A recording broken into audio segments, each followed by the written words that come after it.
Recording. Welcome to the first distance learning online lesson, CP Chemistry for Glendora High School, if you're confused on where you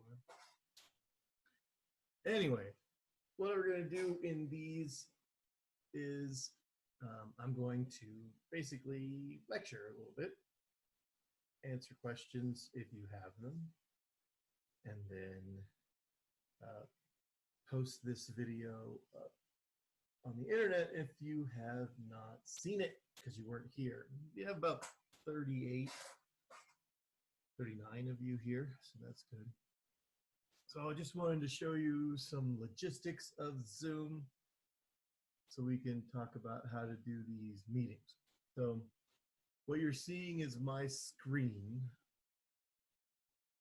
I'm going to use that. I don't really need the webcam. I can turn it on. It'll pop up in a second. There it is. So we don't need that. I'm not showing anything through the video. Just a microphone and the ability to listen.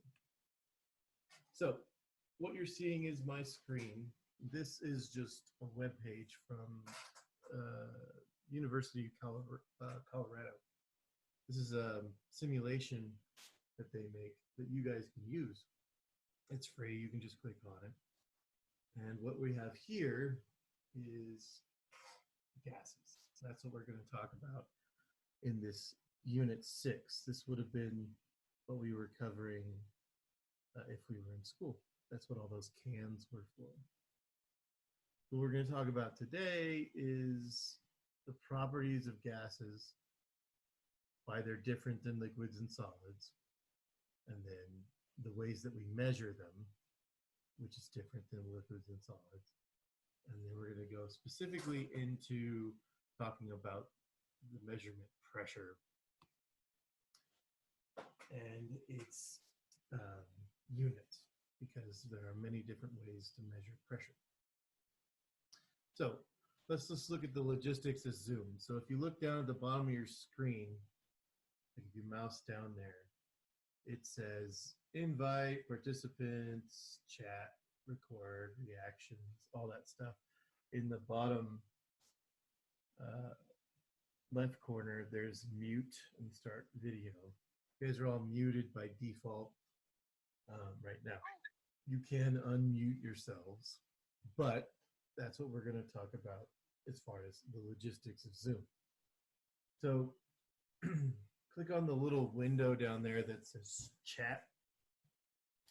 That'll pop up a little group chat window. And that's going to be kind of like our raise your hand. You just go ahead and type into the chat and say, I have a question. And then I'll say, go ahead and unmute yourself and you can ask the question. But remember, we are recording, so your question will be in the video.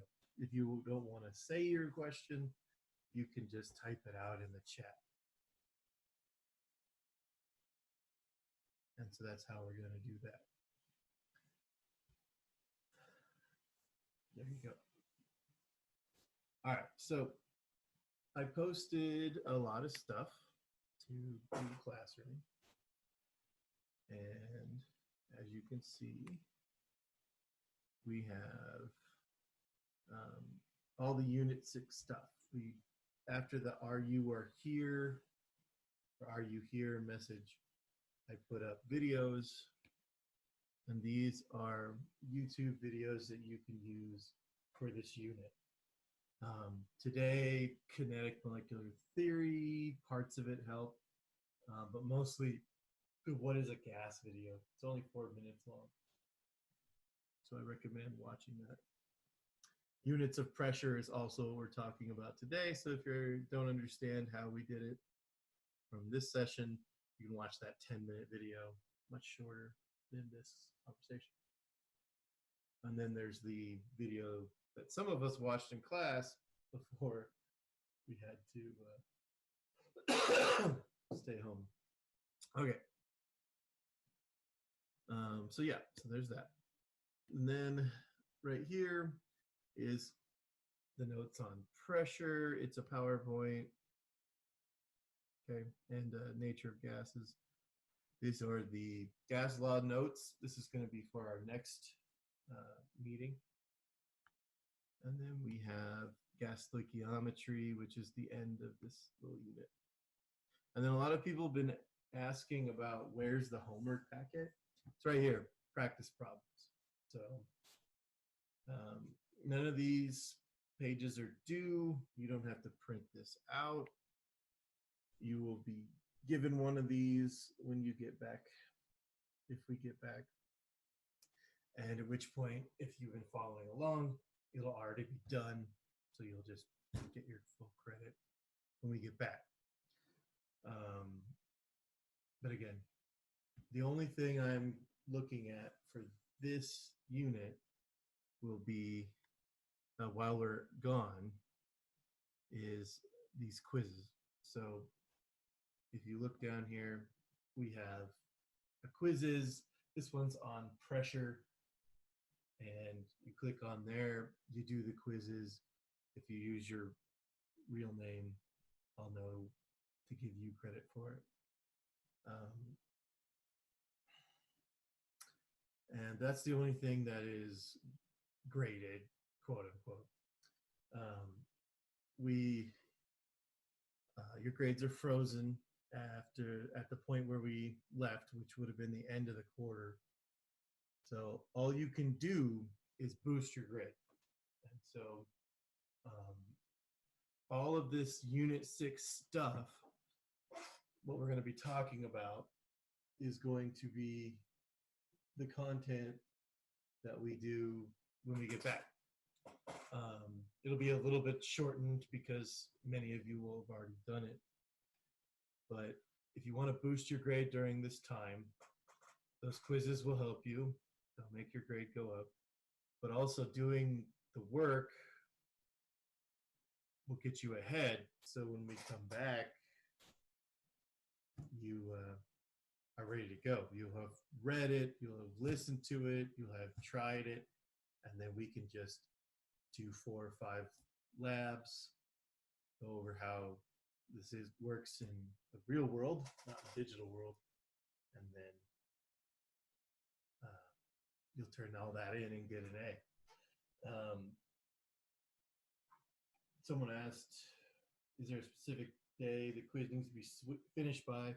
So I put on there April 29th, but that was the latest date they would let me put.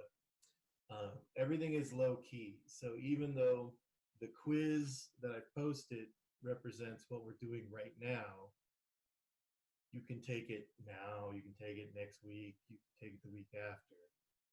They're very short. So it has a very long due date. I would make it end of the school year if I could, but quizzes only lets me do like a month out. So when we get to that point, I'll just repost the quiz with a new due date. And if you've already turned it in, you've already got your credit. You have to double turn it in. All right. So there's 2 ways we could do this. We can actually do the PowerPoint that I posted for you. Or what I was thinking was to just use your book. I have the PDF of the book here, so I can just talk directly from the book. I'm not going to read it, but that way you all have that reference since you have it at home.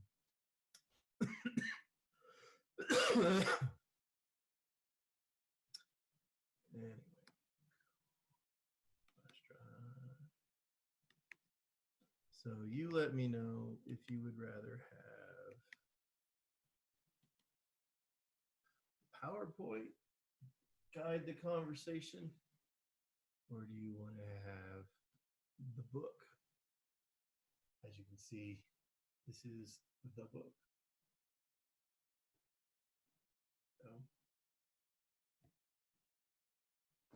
helpful.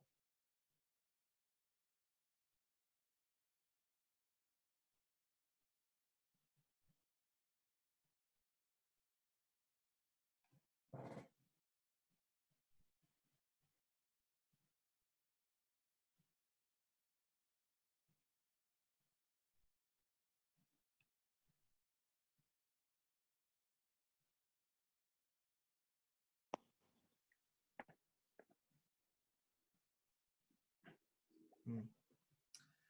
Why didn't it mute you? I would also do the PowerPoint, Mr. Sullivan. Okay.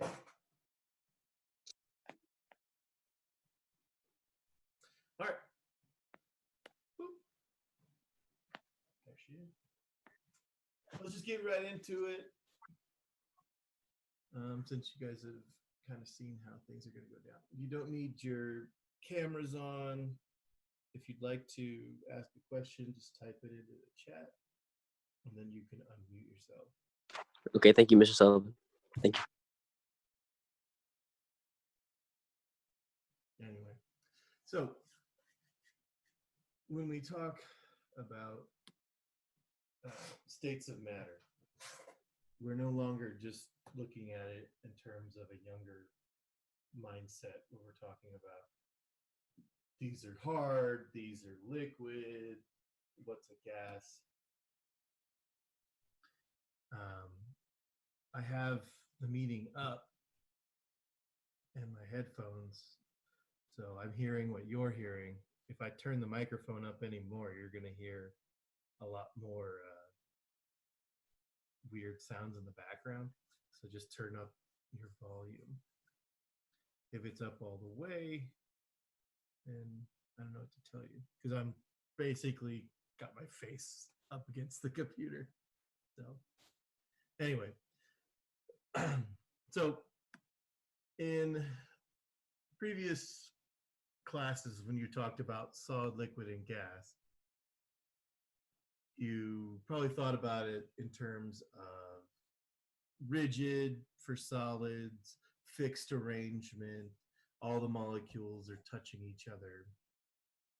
Liquid, all the molecules are touching each other, but they are not in a fixed position. They're able to move around. And so then you have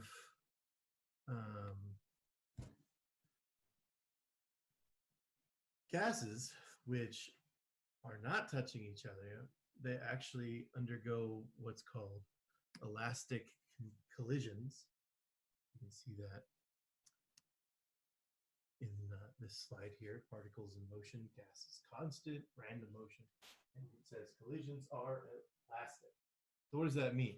It means, if we look at our little simulation, when the little blue balls bump into each other, they just bounce off and they don't lose any energy. Whenever you bounce a ball, you know it hits the ground, doesn't come back up as high as it started at, and then eventually it stays at rest on the ground. Well, in a gas, they're bouncing off the walls, they're bouncing off each other, and they're not losing their energy. So that's what we call an elastic collision. So that is different than from a liquid. If we cool the gas down, it's going to lose its energy. And eventually these gas particles will start to settle at the bottom.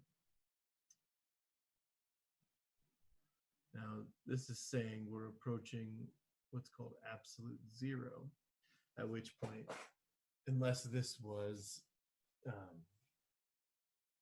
helium, this would definitely have become a liquid or a gas. So, sorry about the choppiness, but that's the frame rate that Zoom captures at. So, the balls, as you can see, they're bouncing around. They're only interacting long enough to bump into each other. This is the definition of a gas. They are small, independent molecules that have zero what's called intermolecular forces. They don't want to stick to each other.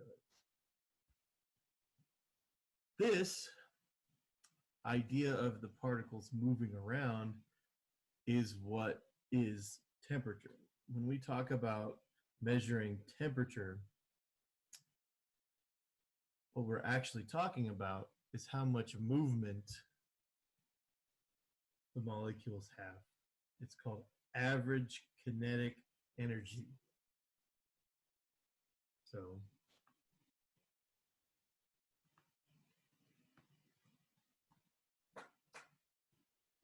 there we go.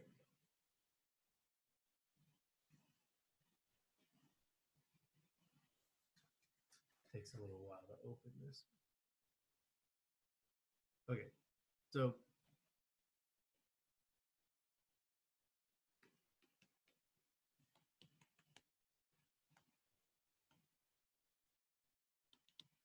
kinetic energy is movement energy.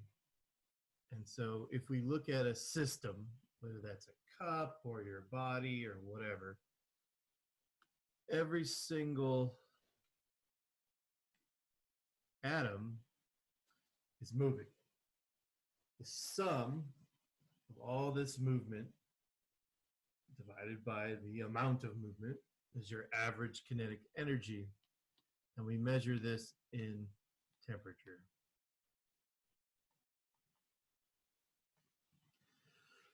So for solids, they're stuck in fixed positions. So you would think that they don't move, but they actually wiggle. Just like I'm fidgeting in my chair, you're probably fidgeting in your chair. You're still moving. So even though the solids have strong forces connecting them together, the atoms are moving. As we heat them up, they begin to move more. And when this movement is too strong, they will then break their bonds and become liquid, where they're still touching each other, but they're moving around. The average kinetic energy has gone up, and so we changed phase. Eventually, we can get the particles so hot that they just can't hold on to each other anymore, and we get the transition into a gas. This is a new way of thinking about the states of matter, that they are the molecules moving, and that the amount of movement energy they have, when they are able to break apart those forces that are attracting them to each other, then they change phase. For what we call ideal gases, or things that are normally gases in normal conditions, so like oxygen, hydrogen, nitrogen, these things are the major components of air. They have so little interaction between them and their other molecules that they want to be a gas at even low temperatures. Whereas something like water, you have to give it a bunch of energy and then it will undergo the phase change. So the reason why we're kind of giving gases its own chapter is because of this three-dimensional movement that they do at all times is what has led us to discovering so much about atoms, is that their behavior is all the same. It doesn't matter what type of gas you have, they behave in this interesting, what we call the kinetic molecular model, meaning they're moving around, they're bumping off each other, they are causing themselves to take up space or to exert a pressure or to hold a certain amount of energy. So when we talk about temperature, okay, we need to talk about the temperature scales. We talked about that. No, that's all barometer stuff. All right. I want to make sure. So we have a bunch of different temperature scales. We have degrees Fahrenheit. This is the absolute bottom of the scale. I'm a terrible artist.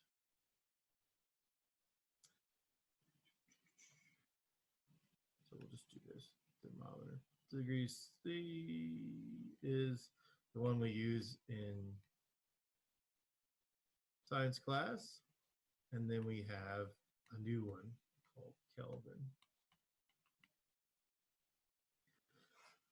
So if you want to know the history behind Fahrenheit, Fahrenheit is not a bad scale. It's actually a really nice scale for things like weather. If it's 100 degrees outside in Fahrenheit, that means it's hot. And what Fahrenheit based his scale on was the human body. Fahrenheit was just an instrument maker. He was a opportunist, saw that there was a opening in scientific instrumentation, and so he just made the absolute best thermometers. His scale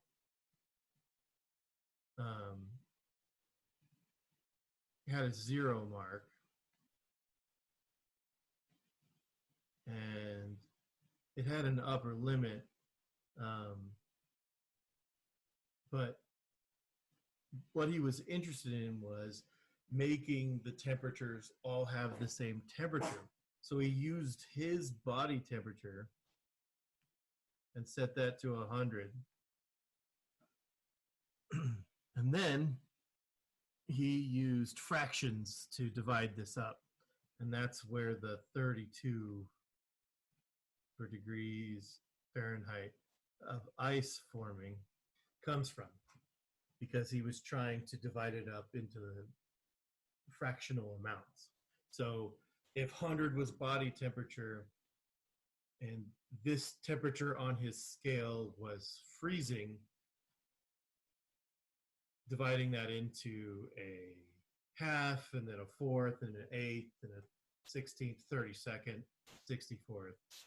That's how he came up with the 32. When he did that, then he then measured the temperature of water boiling to be 212. Now, this is a long time ago. So turns out he was wrong. Using his scale, body temperature is actually 98.6. And we have kind of forced the issue with the Fahrenheit being 32 and 212. Celsius came in and tried to make this easier. When you're doing science, you're interested in things that are repeatable. So he decided to use water, degrees C, and 100 degrees C. This is boiling, this is water freezing. So the Celsius scale was good because it was like the metric system, a base 10 system. There was 100 little notches between water boiling, water freezing. And at the time, they thought those things were universal. But turns out they're not. So the problem is both of these temperature scales have negative numbers. And I think this is like 470-ish. I don't remember what it is. It doesn't matter.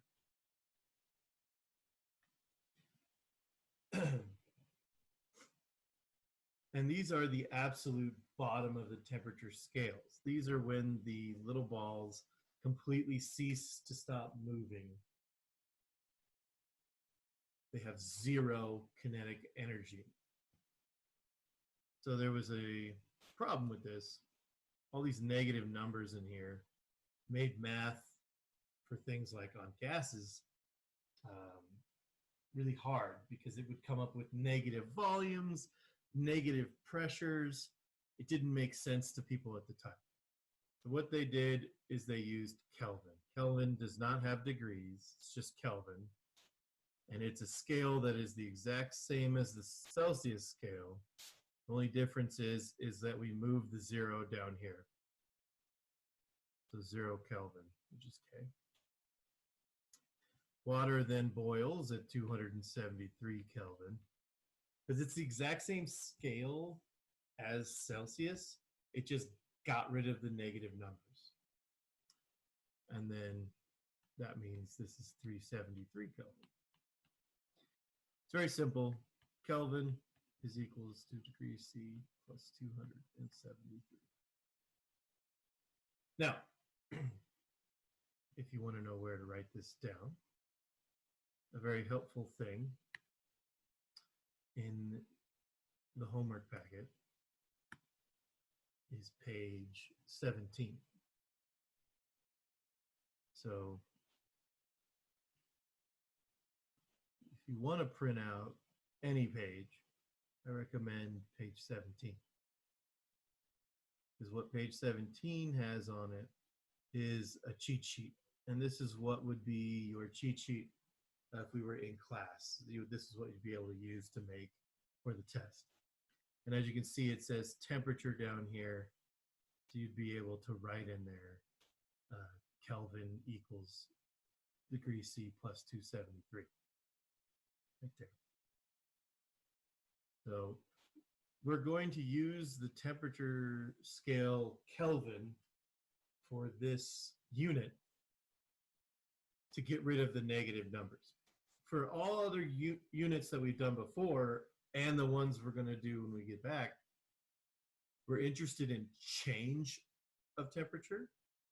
And so the change in Celsius and the change in Kelvin are the same. So we can just go back to using Celsius in later chapters. But when it comes to gases, we're interested into their ratios. And for that, we need the true ratio, which is Kelvin. And so that's why we're going to use the Kelvin temperature scale. Pretty cool.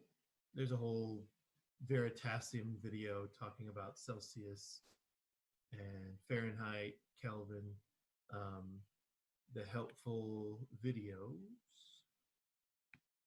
if you want to know more. The behavior of atoms talks about the temperature scales and why they're different. So pretty cool if you're interested in learning more about that. All right. So because gases are little balls that are bouncing all over the place, they exert what's called pressure. Pressure is force over an area. So let's see if you can. So here's pressure. Here's our scale. Okay. And so the ball is pushing on the wall as it bounces off of it. And so this is going to exert a force. As you can see, the box has a certain size. So we have an area. And so force over area is pressure. Now we have different ways to measure pressure. And we need to talk about pressure measurements because, as you can see, when I change the volume, you'll notice the pressure goes up. And when I lower the volume, the pressure goes down. If I pressurize this enough, we can get a very, very large amount of pressure. This should also change the temperature, but for some reason, our little simulation isn't doing that today. So why do we need to talk about this? Well, if we're doing a demonstration with like the Bunsen burner gases, and we want to measure how much we're actually using, well, we can't just talk about mass because it's floating. It's not putting its weight onto the scale. So how can we measure the amount of the gas? Well, we can use the volume, we can use the temperature, we can use the pressure, and we can use the amount of gas in moles to describe how much gas is there. All four of these things are related. What you do to one, it will affect another. And that's what the next discussion is about. What are these relationships, and are they direct, meaning they both go up, they both go down? Are they indirect, meaning one goes up, one goes down? Are they directly proportional in terms of this goes up by 2, that goes down by 2? Are they exponentially proportional? There's lots of different things to look at. And the gas laws are going to describe those relationships. So to talk about gases, we usually want to talk about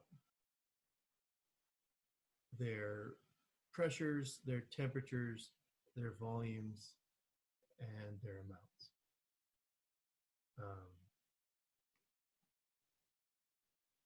Because that will help us describe exactly what's going on inside of the gas and thus be able to calculate it.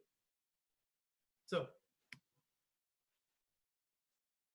for following on the PowerPoint, we're over here in the pressure side. We're going to skip diffusion and effusion. We're going to talk about that later. So, what is pressure? What were the ways that pressure was measured? So one of the first ways is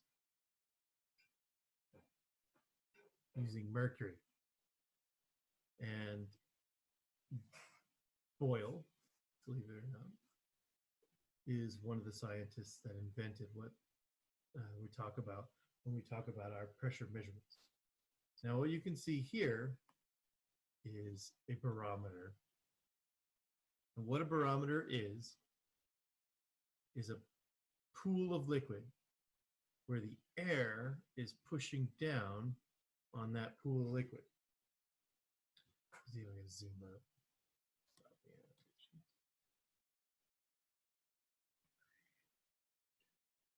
There we go.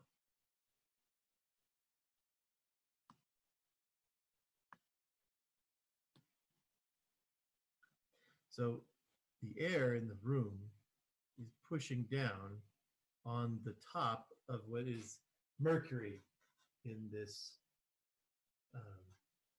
demonstration. And just like we did in class, we have a tube here, but this tube is filled with mercury.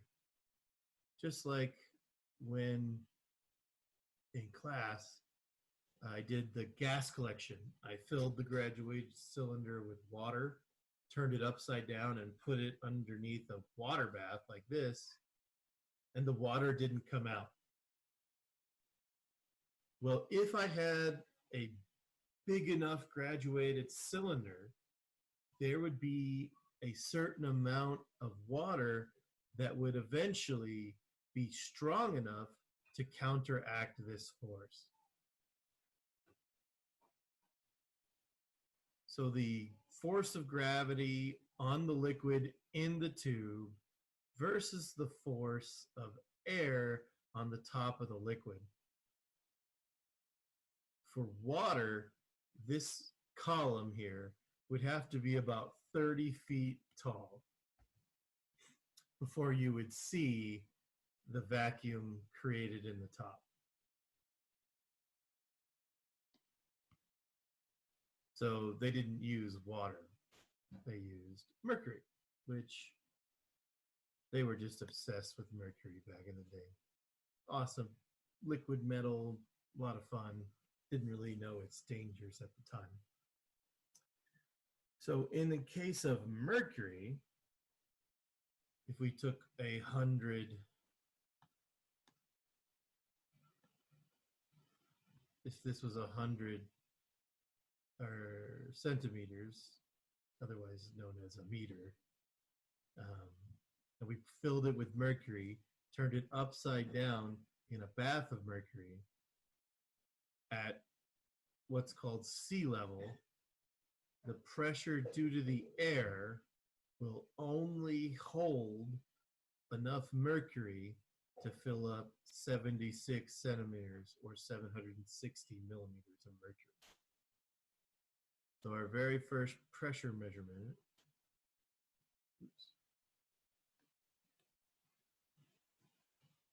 is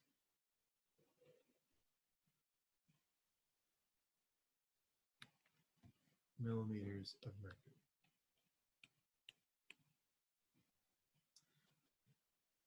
760 millimeters of mercury. All of these are occurring at sea level.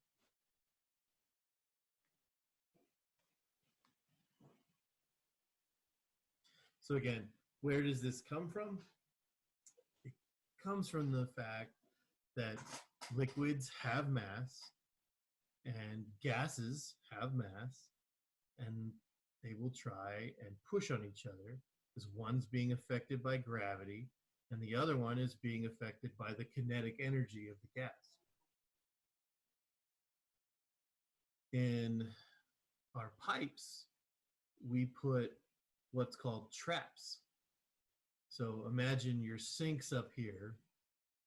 The water flows out of your sink, goes into a U, and then goes out to the drain. We do this to make a trap for water. And what the water will do is stop the gases that are in the drain pipe from coming up into your kitchen or bathroom, which would be really gross. Also, there's bacteria in here that produce methane, and that's the gas that's in the Bunsen burner. So if the gases were allowed to just vent into your house, you could eventually fill your house with methane and it could explode. Having a leaky trap can be very dangerous, especially if the leak is down here, because this will drain out and those sewer gases will begin to build up in your home. But we utilize the fact that liquids are more dense than gases, and so therefore they can't push, the gas can't push the water out of the way. In this case, it's mercury. And so we can create things like vacuums or gas breaks. In this case, if this was a sink, that's what this would be used for. If you look at a toilet, the side of the toilet has a little U in it because it's trying to make it so that the gases don't come back into your bathroom. So that's where the very first pressure measurement comes from. Now, MMHG is a lot of syllables. And so they shortened it. And it's also called torr. But they're exactly the same thing. It's just saying millimeters of mercury was a lot of words, so they shortened it to just one syllable, torr. So anyway.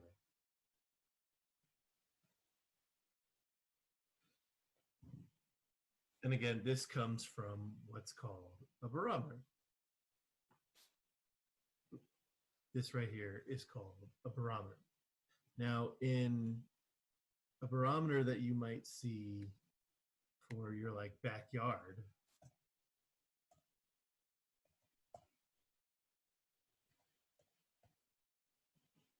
I spelled that so bad. All right. You will see, as you can see this one right here, you can see the, There you go. You can see I highlight it. It has a spring inside there. And that's the same way that some of these other ones work. And the way that the spring works is the spring is coiled and it's a spring. So there's a force on the coil and the temperature in the air, because it's related to pressure, will cause the spring to expand and contract. And then we just calibrate that to represent the different pressures. If you go to like a weather site, like weather.gov, and you type in Glendora,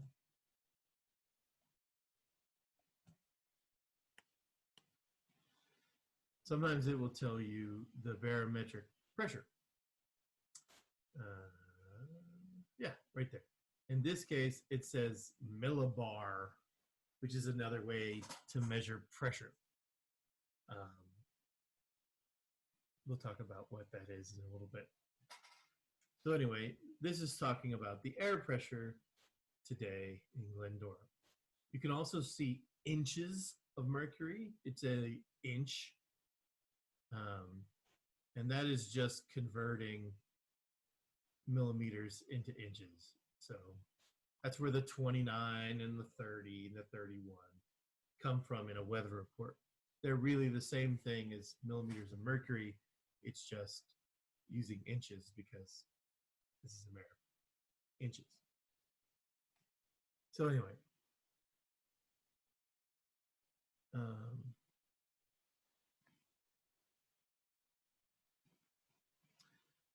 So yeah. Our next measurement is from physics. And this one you guys are familiar with. If force over area is pressure, well, in the United States, we use pounds as our measurement. We use pounds as our measurement of weight, and that is the force due to gravity on your mass. We measure that in pounds, LBS. I know, LBS. And then our area, we like inches, and areas are, you know, length times width. So then we get inches squared. This is called pounds per square inch, otherwise known as PSI. And so for sea level, the American unit of pressure is 14.7 PSI.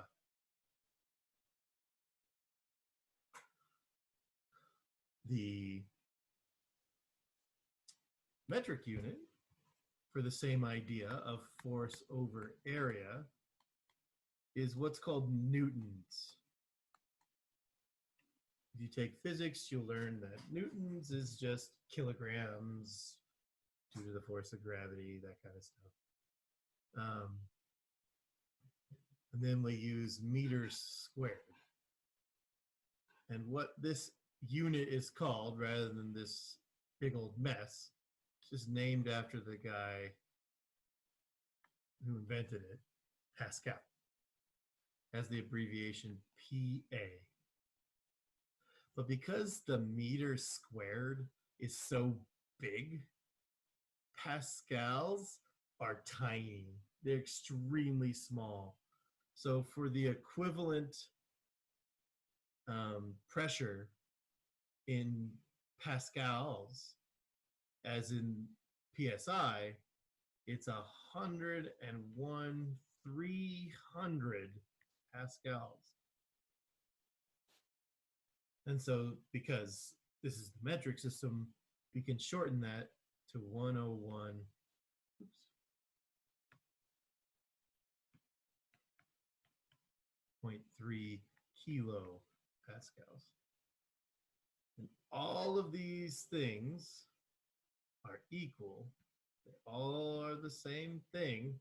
They're just using a different tool to measure them. And we call this the pressure due to the atmosphere. And these are called atmospheres, which I can't think of how to spell right now.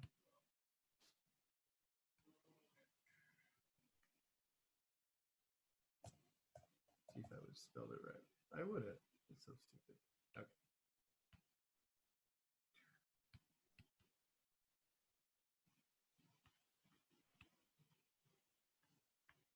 There we go. Atmospheres. So, because these are all equivalent, we can convert them into each other. And so, if you look at the pressure measurement PowerPoint, talks about what I talked about. We have pressures, we have millimeters of mercury, we have atmospheres. It leaves off PSI in this slide, but as you can see, it's right here in this slide. And then this is it written in terms of scientific notation. So, as you can see, we have the pictures of the barometer and the U joint here in the PowerPoint as well. I don't know why the quality on those has gone down bad over the years, but maybe it didn't save properly. Either way. So let's look at the practice problems. So if you go to here, it says practice problems. And page 5 is the first page that starts talking about pressure. And that's why in the Google Classroom stream post, I said this week we're just doing page 5 and page 6. So all we've done today, though, is talk about what a gas is, what temperature is, and now what pressure is. The temperature conversion was really easy. So let's show you how to do pressure conversions. Let me open this in PDF so I can write on it.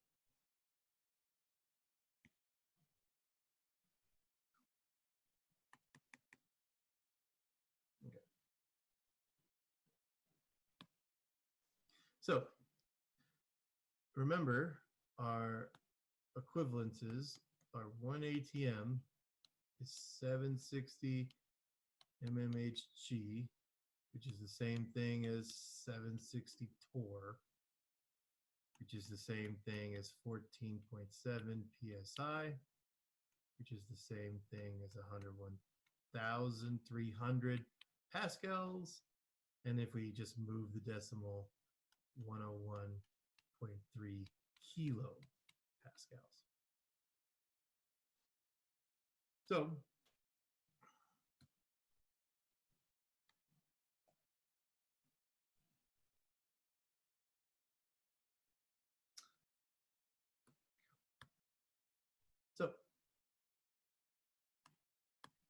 how do we convert this guy into atmospheres?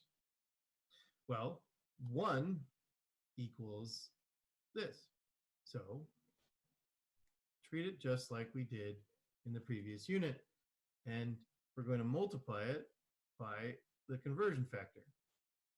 And that means that mmHg's got to go down here. ATM goes down there. And then what are the numbers that represent the relationship between these things?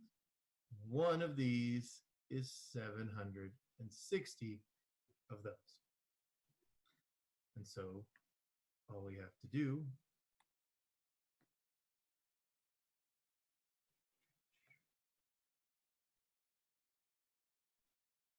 is do the 5 40 divided by 760. So let me move this guy out of the way. There you go. 540 divided by 760.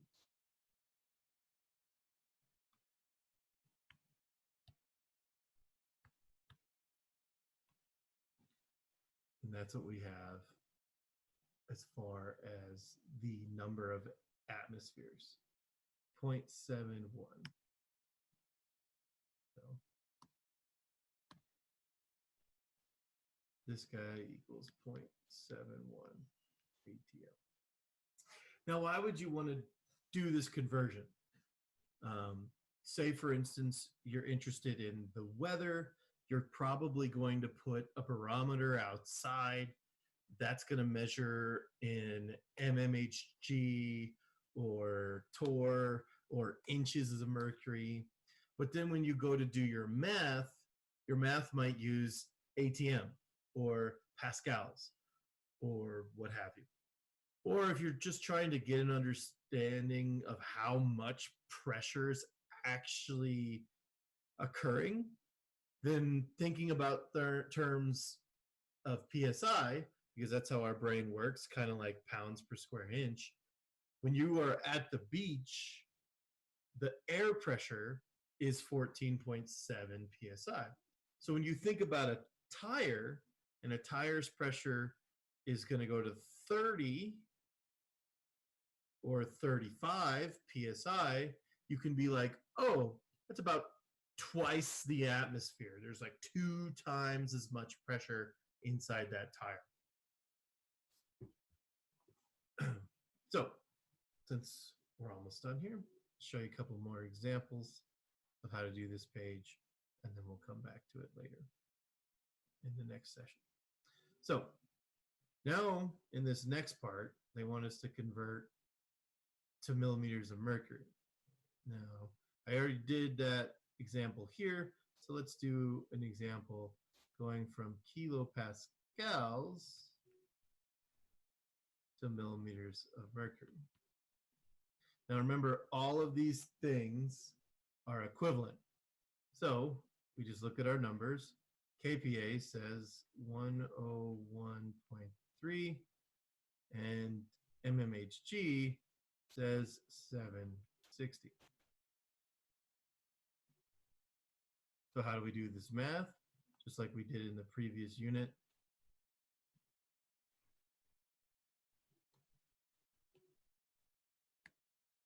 Move this guy.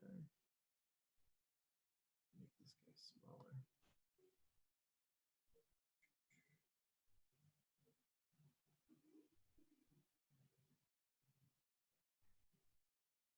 All right. How do we make this guy smaller? Or sorry, how do we solve for this? We just do, just like we did last unit, multiply the top, divide the bottom. The 205 times 760, okay, divided by 101.3. So we get 1,538 millimeters of mercury.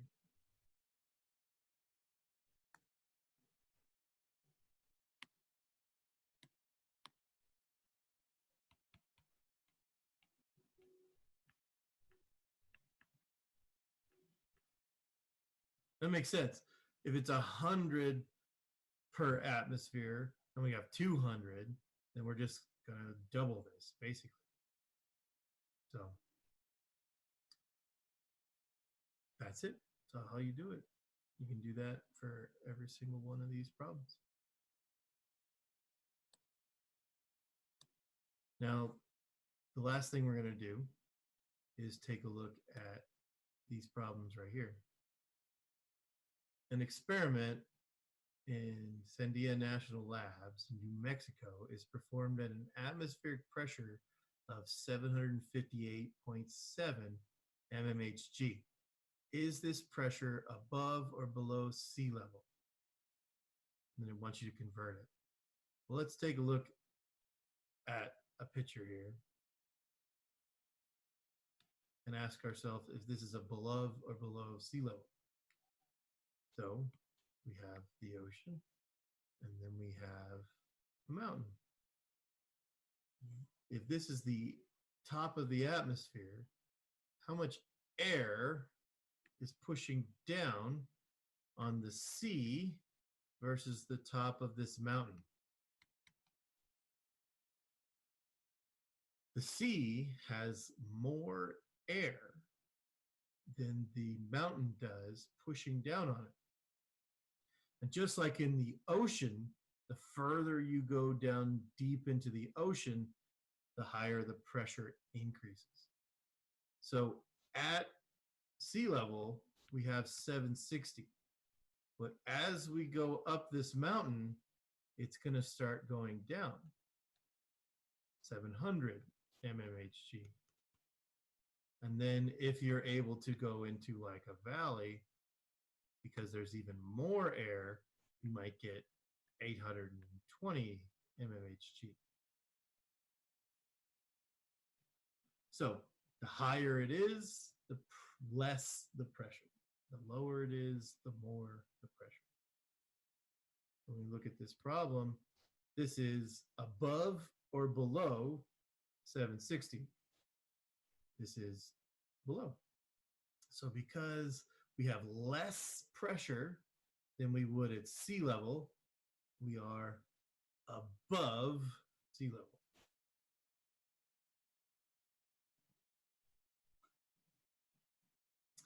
So we are above sea level. So that's how you do that page. If you'd like more help, you can rewatch the video, or you can go to Classroom, and there are videos on units of pressure, what is a gas, kinetic molecular theory, and then the behavior of atoms. All these videos talk about pressure. This one specifically talks about how to do page 5. Your quiz, which is down here, is just on unit of pressure conversion. So this has been the first online session of the next couple weeks. I'm thinking about doing them Tuesday, Thursday, but if you want, I'll do Monday, Wednesday, or Wednesday, Friday, or Tuesday, Friday, whatever is beneficial to you guys. And if you felt being live was helpful, then come by each time. If not, then you can watch this video and you can see exactly what you guys just saw. Anyway, hope you have a nice afternoon.